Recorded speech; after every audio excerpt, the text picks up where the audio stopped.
Ya, ada saja pemirsa, ini ulah dari oknum nakal demi meraup keuntungan, status pasien positif COVID-19 pun dibuat supaya anggarannya turun. Siapa yang bermain? Itu akan saya jawab pemirsa. Sudah hadir lewat sambungan Zoom pemirsa dengan Bang Nasir Jamil yang merupakan dari Banggar DPR. Bahkan juga sudah ada Dr. Kunchoro Adi Puryanto, Ketua Perhimpunan Rumah Sakit Indonesia. Saya mau ke Bang Nasir Jamil lewat sambungan telepon. Bang Nasir, ketika Banggar kemudian sudah tahu bahwa ternyata ada celah-celah dari oknum nakal yang meng-markup dana supaya turun dana COVID-19, tapi status pasien diubah. Pertanyaannya, berapa banyak yang bermain seperti itu dan berapa besarannya? Caca, terima kasih. Tanpa mengurangi penghormatan kami ya kepada rumah sakit yang selama ini menangani pasien COVID-19 dan juga para petugas kesehatan, petugas medis yang menangani pasien COVID.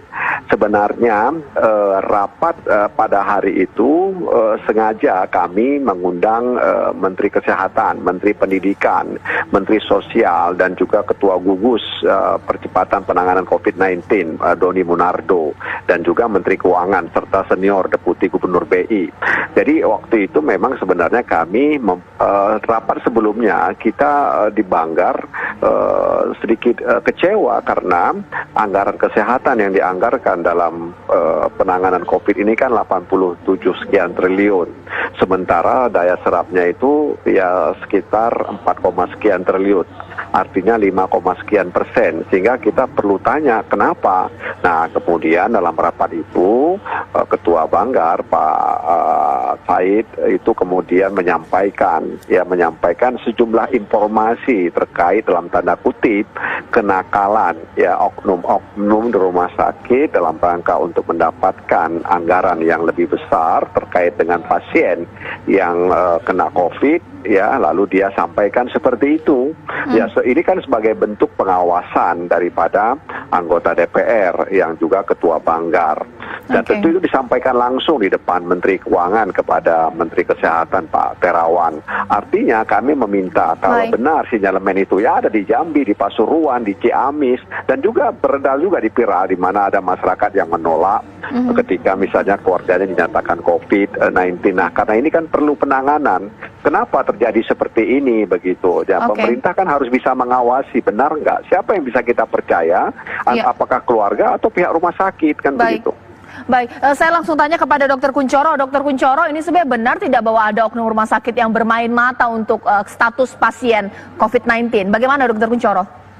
Ya, saya tentu belum bisa mengatakan ada atau tidak. Karena kalau ada informasi seperti ini, biasanya kita harus melakukan investigasi. Kalau bagi kami, Persi, kalau rumah sakit itu memang seperti itu, sudah ada pelanggaran itu.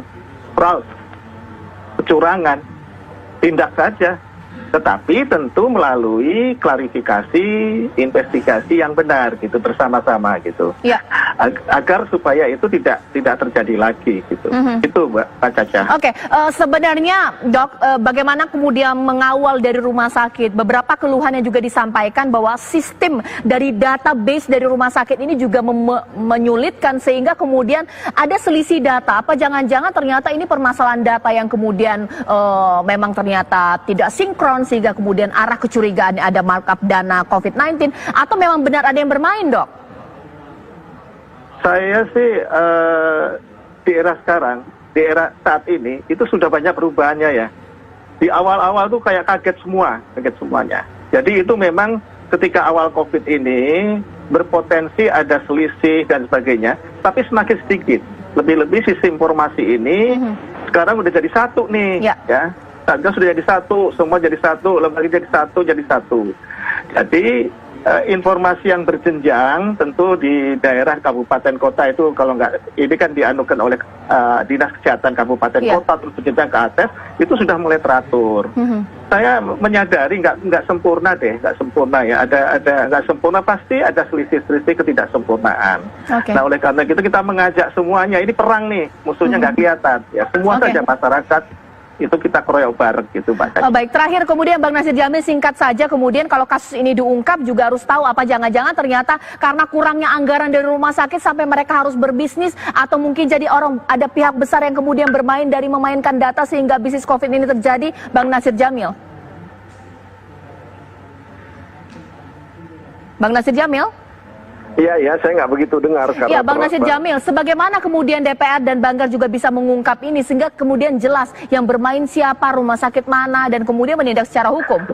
Iya, tugas pemerintah sebenarnya, dan tentu kita punya institusi penegak hukum untuk mendalami, ya seperti yang disampaikan Profesor tadi. Artinya memang sinyalemen ini itu memang harus ditindaklanjuti, ya karena itu pertama sudah viral, kemudian terjadi di beberapa rumah sakit, ya kita tidak memungkiri, memungkiri bisa jadi karena insentif untuk petugas medis itu belum berjalan sesuai dengan yang diharapkan. Padahal dana untuk penanganan COVID ini, kesehatan ini seperti yang saya katakan di awal tadi 87, sekian triliun. Kenapa belum sampai? Kenapa belum kemudian insentif itu diterima oleh petugas-petugas kesehatan, tenaga-tenaga medis di rumah sakit? Ini yang perlu kita tanyakan kepada pemerintah, dan tentu saja kami berharap sinyalemen ini bisa ditindaklanjuti oleh pemerintah. Baik, ini kita kawal bagaimana kasus ini akan berjalan. Terima kasih Bang Nasir Jamil, terima kasih Dr. Kunchoro.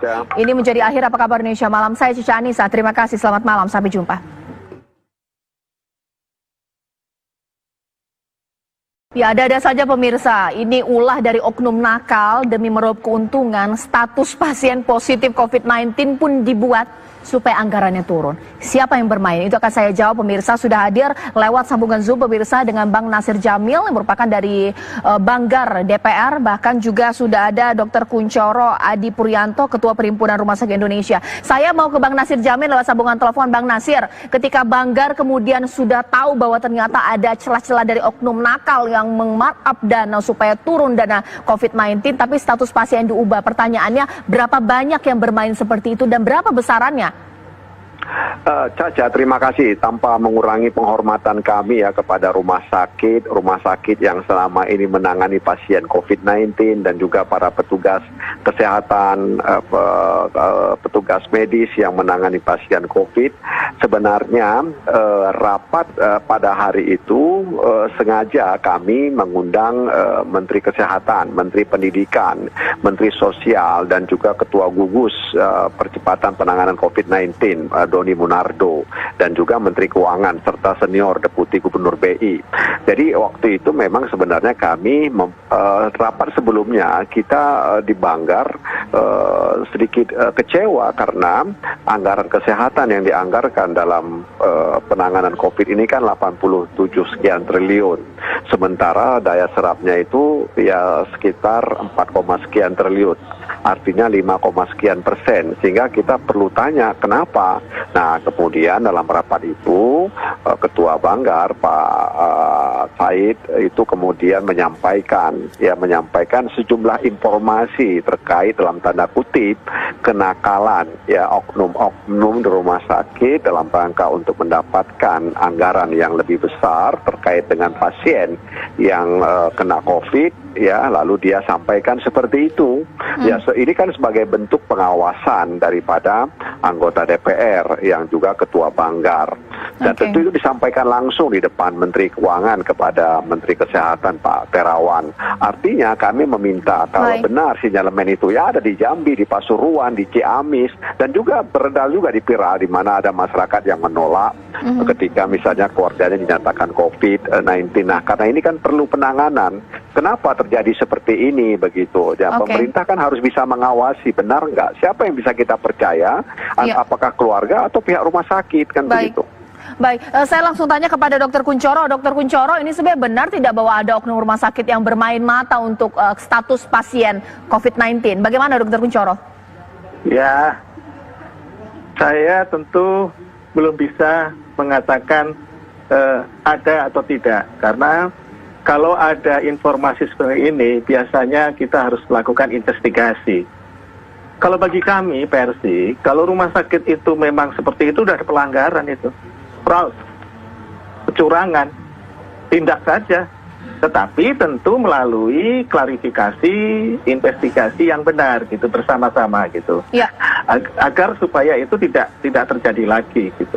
Itu Mbak Caca. Oke, sebenarnya dok, bagaimana kemudian mengawal dari rumah sakit? Beberapa keluhan yang juga disampaikan bahwa sistem dari database dari rumah sakit ini juga menyulitkan sehingga kemudian ada selisih data. Apa jangan-jangan ternyata ini permasalahan data yang kemudian memang ternyata tidak sinkron sehingga kemudian arah kecurigaan ada markup dana COVID-19 atau memang benar ada yang bermain, dok? Saya sih di era sekarang, di era saat ini itu sudah banyak perubahannya ya. Di awal-awal tuh kayak kaget semuanya. Jadi itu memang ketika awal COVID ini berpotensi ada selisih dan sebagainya, tapi semakin sedikit. Lebih-lebih sistem informasi ini sekarang udah jadi satu nih, ya. Satgas sudah jadi satu, semua jadi satu, lembaga jadi satu. Jadi informasi yang berjenjang tentu di daerah kabupaten kota itu kalau nggak ini kan dianukan oleh dinas kesehatan kabupaten kota terus berjenjang ke atas itu sudah mulai teratur. Saya menyadari nggak sempurna ya, ada nggak sempurna, pasti ada selisih ketidaksempurnaan. Nah oleh karena itu kita mengajak semuanya, ini perang nih, musuhnya nggak kelihatan ya, semua saja masyarakat itu kita keroyok bareng gitu Mbak. Baik, terakhir kemudian Bang Nasir Jamil, singkat saja kemudian kalau kasus ini diungkap juga harus tahu apa jangan-jangan ternyata karena kurangnya anggaran dari rumah sakit sampai mereka harus berbisnis atau mungkin jadi ada pihak besar yang kemudian bermain dari memainkan data sehingga bisnis COVID ini terjadi, Bang Nasir Jamil. Bang Nasir Jamil? Iya, saya nggak begitu dengar. Iya, Bang Nasir Jamil, sebagaimana kemudian DPR dan Banggar juga bisa mengungkap ini sehingga kemudian jelas yang bermain siapa, rumah sakit mana, dan kemudian menindak secara hukum? Iya, tugas pemerintah sebenarnya, dan tentu kita punya institusi penegak hukum untuk mendalami, ya seperti yang disampaikan Profesor tadi. Artinya memang sinyalemen ini itu memang harus ditindaklanjuti, ya karena itu sudah viral, kemudian terjadi di beberapa rumah sakit, ya kita tidak memungkiri, memungkiri bisa jadi karena insentif untuk petugas medis itu belum berjalan sesuai dengan yang diharapkan. Padahal dana untuk penanganan COVID ini, kesehatan ini seperti yang saya katakan di awal tadi 87, sekian triliun. Kenapa belum sampai? Kenapa belum kemudian insentif itu diterima oleh petugas-petugas kesehatan, tenaga-tenaga medis di rumah sakit? Ini yang perlu kita tanyakan kepada pemerintah, dan tentu saja kami berharap sinyalemen ini bisa ditindaklanjuti oleh pemerintah. Baik, ini kita kawal bagaimana kasus ini akan berjalan. Terima kasih Bang Nasir Jamil, terima kasih Dr. Kunchoro. Ini menjadi akhir Apa Kabar Indonesia Malam. Saya Cica Anissa, terima kasih, selamat malam, sampai jumpa. Ya, ada saja pemirsa, ini ulah dari oknum nakal demi meraup keuntungan, status pasien positif COVID-19 pun dibuat supaya anggarannya turun. Siapa yang bermain? Itu akan saya jawab pemirsa. Sudah hadir lewat sambungan Zoom pemirsa dengan Bang Nasir Jamil yang merupakan dari Banggar DPR. Bahkan juga sudah ada Dr. Kunchoro Adi Puryanto, Ketua Perhimpunan Rumah Sakit Indonesia. Saya mau ke Bang Nasir Jamil lewat sambungan telepon. Bang Nasir, ketika Banggar kemudian sudah tahu bahwa ternyata ada celah-celah dari oknum nakal yang meng-markup dana supaya turun dana COVID-19, tapi status pasien diubah. Pertanyaannya, berapa banyak yang bermain seperti itu dan berapa besarannya? Caca, terima kasih. Tanpa mengurangi penghormatan kami ya kepada rumah sakit yang selama ini menangani pasien COVID-19 dan juga para petugas kesehatan, petugas medis yang menangani pasien COVID.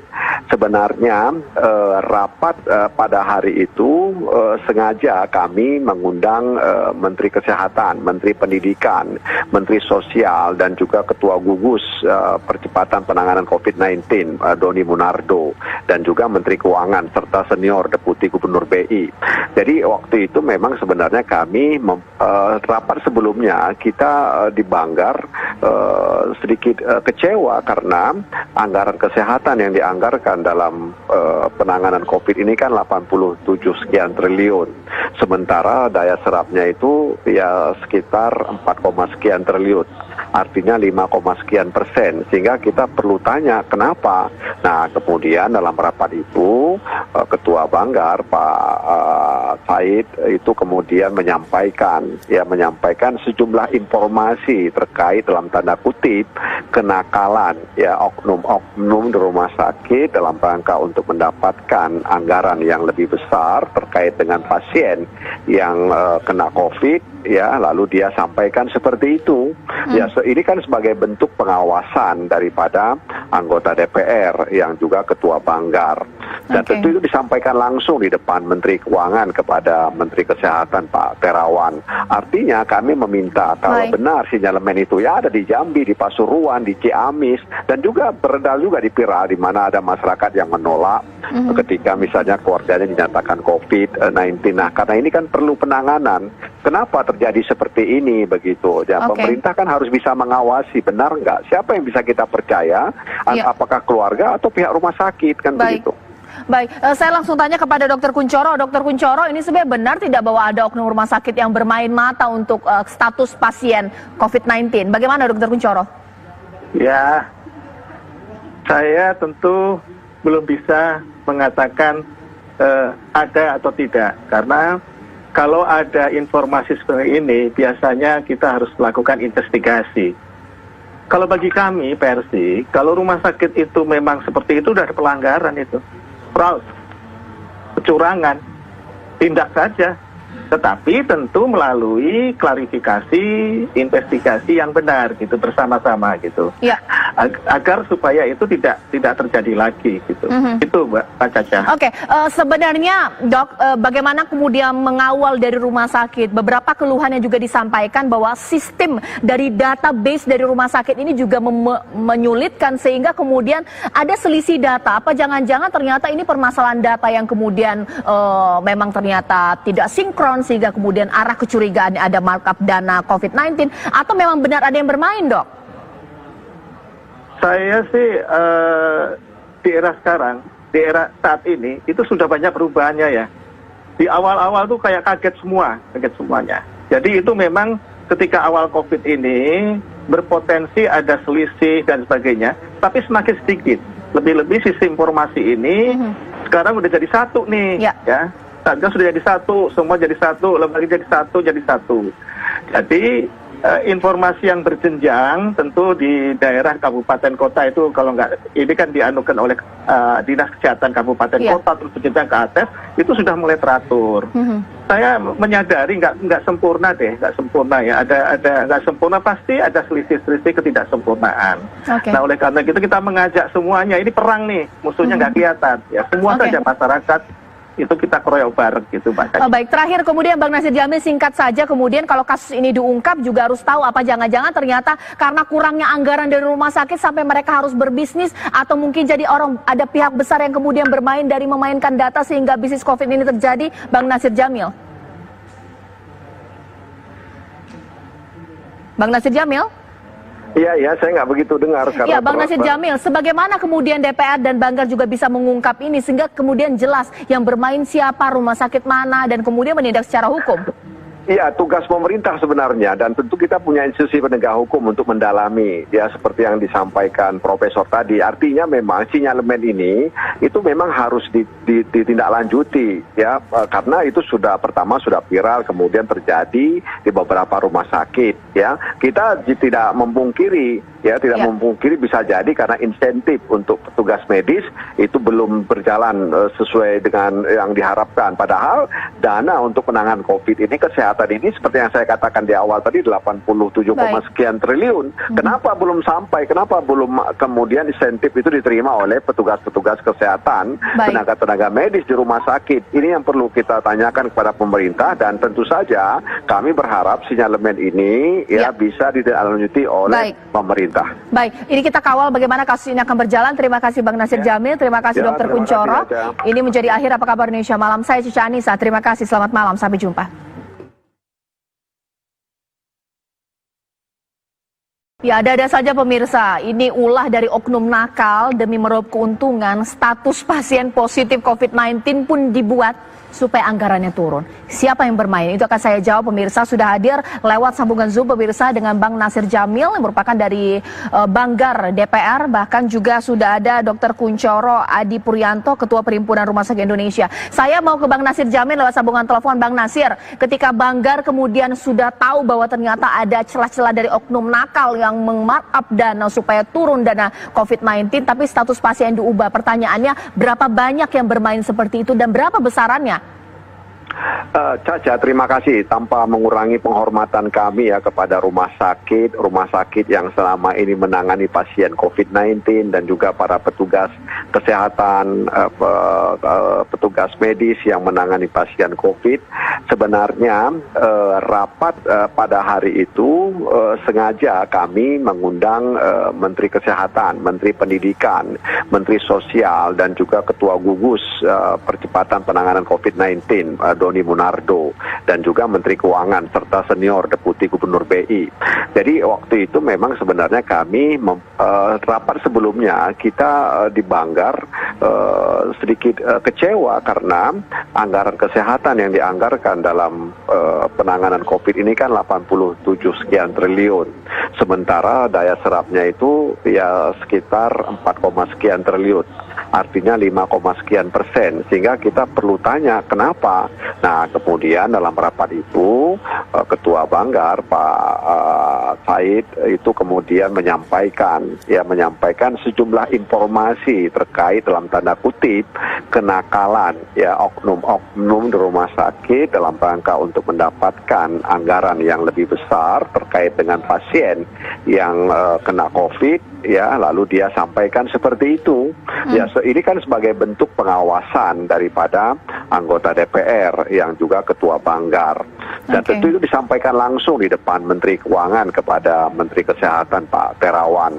Artinya kami meminta kalau benar sinyalemen itu ya ada di Jambi, di Pasuruan, di Ciamis, dan juga beredar juga di Pira di mana ada masyarakat yang menolak ketika misalnya keluarganya dinyatakan COVID-19. Nah karena ini kan perlu penanganan. Kenapa terjadi seperti ini begitu? Ya, pemerintah kan harus bisa mengawasi benar nggak? Siapa yang bisa kita percaya? Apakah keluarga atau pihak rumah sakit kan begitu? Baik, saya langsung tanya kepada Dr. Kunchoro. Dr. Kunchoro, ini sebenarnya benar tidak bahwa ada oknum rumah sakit yang bermain mata untuk status pasien COVID-19? Bagaimana Dr. Kunchoro? Ya, saya tentu belum bisa mengatakan ada atau tidak, karena kalau ada informasi seperti ini, biasanya kita harus melakukan investigasi. Kalau bagi kami, Persi, kalau rumah sakit itu memang seperti itu, sudah ada pelanggaran itu. Fraud, kecurangan, tindak saja. Tetapi tentu melalui klarifikasi, investigasi yang benar gitu bersama-sama gitu. Ya. Agar supaya itu tidak terjadi lagi gitu. Itu Mbak Caca. Oke, sebenarnya Dok, bagaimana kemudian mengawal dari rumah sakit? Beberapa keluhan yang juga disampaikan bahwa sistem dari database dari rumah sakit ini juga menyulitkan sehingga kemudian ada selisih data. Apa jangan-jangan ternyata ini permasalahan data yang kemudian memang ternyata tidak sinkron sehingga kemudian arah kecurigaan ada markup dana COVID-19 atau memang benar ada yang bermain, Dok? Saya sih di era sekarang, di era saat ini itu sudah banyak perubahannya ya. Di awal-awal tuh kayak kaget semuanya. Jadi itu memang ketika awal COVID ini berpotensi ada selisih dan sebagainya, tapi semakin sedikit. Lebih-lebih sisi informasi ini sekarang udah jadi satu nih, ya. Satgas sudah jadi satu, semua jadi satu, lembaga jadi satu. Jadi informasi yang berjenjang tentu di daerah kabupaten kota itu kalau nggak, ini kan dianukan oleh Dinas Kesehatan Kabupaten Kota terus berjenjang ke atas, itu sudah mulai teratur. Saya menyadari nggak sempurna ya, ada nggak sempurna, pasti ada selisih-selisih ketidaksempurnaan. Nah oleh karena itu kita mengajak semuanya, ini perang nih, musuhnya nggak kelihatan ya, semua saja masyarakat itu kita keroyok bareng gitu Pak. Baik, terakhir kemudian Bang Nasir Jamil singkat saja, kemudian kalau kasus ini diungkap juga harus tahu apa jangan-jangan ternyata karena kurangnya anggaran dari rumah sakit sampai mereka harus berbisnis atau mungkin jadi ada pihak besar yang kemudian bermain dari memainkan data sehingga bisnis COVID ini terjadi, Bang Nasir Jamil. Bang Nasir Jamil? Iya, saya nggak begitu dengar. Ya, Bang Nasir Jamil, sebagaimana kemudian DPR dan Banggar juga bisa mengungkap ini sehingga kemudian jelas yang bermain siapa, rumah sakit mana, dan kemudian menindak secara hukum? Iya, tugas pemerintah sebenarnya, dan tentu kita punya institusi penegak hukum untuk mendalami, ya seperti yang disampaikan Profesor tadi. Artinya memang sinyalemen ini itu memang harus ditindaklanjuti, ya karena itu pertama sudah viral, kemudian terjadi di beberapa rumah sakit, ya kita tidak memungkiri. Ya, tidak memungkiri bisa jadi karena insentif untuk petugas medis itu belum berjalan sesuai dengan yang diharapkan. Padahal dana untuk penanganan COVID ini, kesehatan ini seperti yang saya katakan di awal tadi 87, sekian triliun. Kenapa belum sampai? Kenapa belum kemudian insentif itu diterima oleh petugas-petugas kesehatan, tenaga-tenaga medis di rumah sakit? Ini yang perlu kita tanyakan kepada pemerintah, dan tentu saja kami berharap sinyalemen ini bisa ditindaklanjuti oleh pemerintah. Baik, ini kita kawal bagaimana kasus ini akan berjalan. Terima kasih Bang Nasir Jamil, terima kasih Dr. Kunchoro. Ini menjadi akhir Apa Kabar Indonesia Malam. Saya Cica Anissa, terima kasih, selamat malam, sampai jumpa. Ya, ada saja pemirsa, ini ulah dari oknum nakal demi meraup keuntungan, status pasien positif COVID-19 pun dibuat supaya anggarannya turun. Siapa yang bermain? Itu akan saya jawab pemirsa. Sudah hadir lewat sambungan Zoom pemirsa dengan Bang Nasir Jamil yang merupakan dari Banggar DPR. Bahkan juga sudah ada Dr. Kunchoro Adi Puryanto, Ketua Perhimpunan Rumah Sakit Indonesia. Saya mau ke Bang Nasir Jamil lewat sambungan telepon. Bang Nasir, ketika Banggar kemudian sudah tahu bahwa ternyata ada celah-celah dari oknum nakal yang meng-markup dana supaya turun dana COVID-19, tapi status pasien diubah. Pertanyaannya, berapa banyak yang bermain seperti itu dan berapa besarannya? Caca, terima kasih. Tanpa mengurangi penghormatan kami ya kepada rumah sakit yang selama ini menangani pasien COVID-19 dan juga para petugas kesehatan, petugas medis yang menangani pasien COVID. Sebenarnya rapat pada hari itu sengaja kami mengundang Menteri Kesehatan, Menteri Pendidikan, Menteri Sosial, dan juga Ketua Gugus Percepatan Penanganan COVID-19, Doni Munardo, dan juga Menteri Keuangan serta senior Deputi Gubernur BI. Jadi waktu itu memang sebenarnya kami rapat sebelumnya kita di Banggar sedikit kecewa karena anggaran kesehatan yang dianggarkan dalam penanganan COVID ini kan 87 sekian triliun. Sementara daya serapnya itu ya sekitar 4, sekian triliun. Artinya 5, sekian persen. Sehingga kita perlu tanya kenapa. Nah, kemudian dalam rapat itu Ketua Banggar Pak Said itu kemudian menyampaikan sejumlah informasi terkait dalam tanda kutip kenakalan ya oknum di rumah sakit dalam rangka untuk mendapatkan anggaran yang lebih besar terkait dengan pasien yang kena COVID. Ya, lalu dia sampaikan seperti itu. Ya, ini kan sebagai bentuk pengawasan daripada anggota DPR yang juga Ketua Banggar. Dan tentu itu disampaikan langsung di depan Menteri Keuangan kepada Menteri Kesehatan Pak Terawan. Artinya kami meminta kalau benar sinyalemen itu ya ada di Jambi, di Pasuruan, di Ciamis, dan juga beredar juga di Pira, di mana ada masyarakat yang menolak ketika misalnya keluarganya dinyatakan COVID-19. Nah, karena ini kan perlu penanganan. Kenapa terjadi seperti ini begitu? Ya, pemerintah kan harus bisa mengawasi benar nggak? Siapa yang bisa kita percaya? Apakah keluarga atau pihak rumah sakit kan begitu? Baik, saya langsung tanya kepada Dr. Kunchoro. Dr. Kunchoro, ini sebenarnya benar tidak bahwa ada oknum rumah sakit yang bermain mata untuk status pasien COVID-19? Bagaimana Dr. Kunchoro? Ya, saya tentu belum bisa mengatakan ada atau tidak, karena kalau ada informasi seperti ini, biasanya kita harus melakukan investigasi. Kalau bagi kami, Persi, kalau rumah sakit itu memang seperti itu, sudah ada pelanggaran itu. Fraud, kecurangan, tindak saja. Tetapi tentu melalui klarifikasi, investigasi yang benar gitu bersama-sama gitu. Ya. Agar supaya itu tidak terjadi lagi gitu. Itu Mbak Caca. Oke, sebenarnya Dok, bagaimana kemudian mengawal dari rumah sakit? Beberapa keluhan yang juga disampaikan bahwa sistem dari database dari rumah sakit ini juga menyulitkan sehingga kemudian ada selisih data. Apa jangan-jangan ternyata ini permasalahan data yang kemudian memang ternyata tidak sinkron sehingga kemudian arah kecurigaan ada markup dana COVID-19 atau memang benar ada yang bermain, Dok? Saya sih di era sekarang di era saat ini itu sudah banyak perubahannya ya. Di awal-awal tuh kayak kaget semuanya. Jadi itu memang ketika awal COVID ini berpotensi ada selisih dan sebagainya, tapi semakin sedikit. Lebih-lebih sistem informasi ini sekarang udah jadi satu nih, ya. Satgas sudah jadi satu, semua jadi satu, lembaga jadi satu. Jadi informasi yang berjenjang tentu di daerah kabupaten kota itu kalau nggak, ini kan dianukan oleh Dinas Kesehatan Kabupaten Kota terus berjenjang ke atas, itu sudah mulai teratur. Saya menyadari nggak sempurna ya, ada nggak sempurna, pasti ada selisih-selisih ketidaksempurnaan.